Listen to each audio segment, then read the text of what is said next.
Well, good morning or good afternoon, good evening, ladies, wherever you are on this planet. A couple of weeks ago, I mentioned that I was moving and packing up. And I also mentioned that I've been using this tactic, this strategy called mind mapping.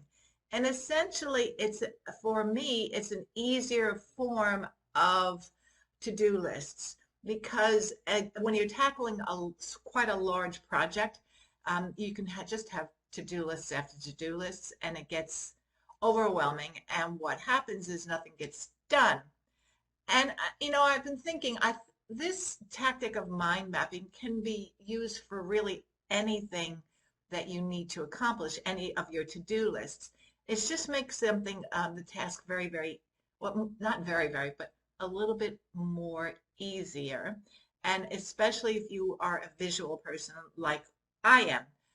So without further ado, I'm going to take you over to a series of slides that I've created just to give you the basics for it. And so let's roll. Here's my form of mind mapping. As you can see, I've created my simple life mind mapping, and it's just to get stuff done. I am sure it's not pure mind mapping, but it works for me, and I'm hoping that it will work for you, even just a few small steps of it. If you pull something out of it, then for me, mission accomplished. So let me just go through my form of mind mapping. And I'm using myself as an example because it's just easier. And in this instance, I am moving residence. So I've got my existing home where I'm living at the moment, and then my new home. And then these lines indicate all the things that I need to do and all the steps that I need to take to go from living my present home, living in my present home, and to moving to a new home. And again, this is really simplistic because if you've ever moved or if you've ever downsized, then you know that it's more than 5 yellow steps, five steps. It's a big process. And that's why this really does help. So I am moving, and here's how I am breaking it down as an example for you. I've listed all the rooms in my home, and I know just from living here that there are things that need to be done. And so I'm starting in that way, making it very, very simple. I first started with my kitchen, and I looked at my kitchen, what it looks like when I started in the present day. And then I looked at what I need to do to get it ready for the market. Now, I have an advantage because I'm a realtor and I understand what a potential buyer is looking for.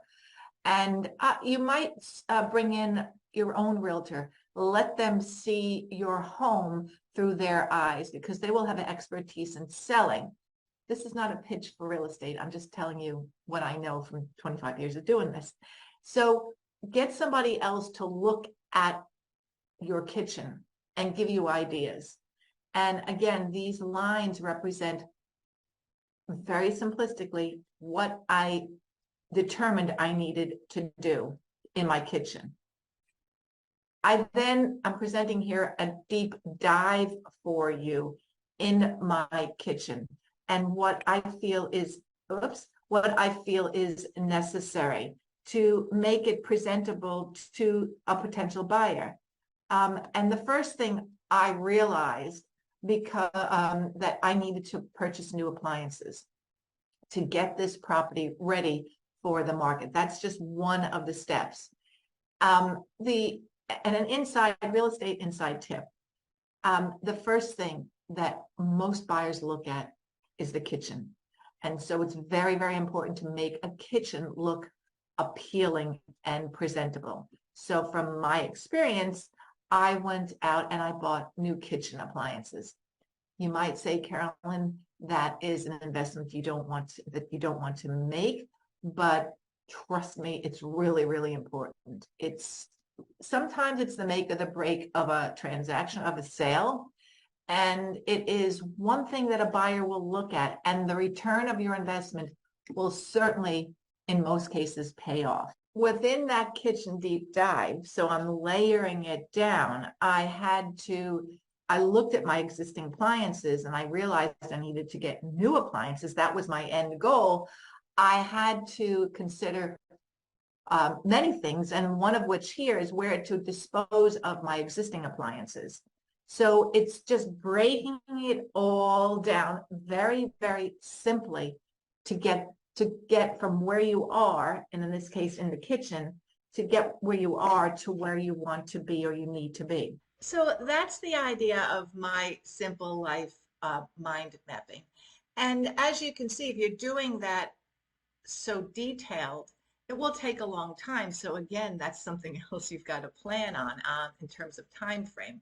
But for the way my mind thinks, this has really, really helped me because I did start off with doing this in a book, but I have found that I just writing it all out in a mind map has really, really helped me. I've used sort of a combination idea.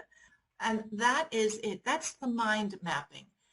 If you have any questions, please just put them below. I'd be happy to answer any questions that you have.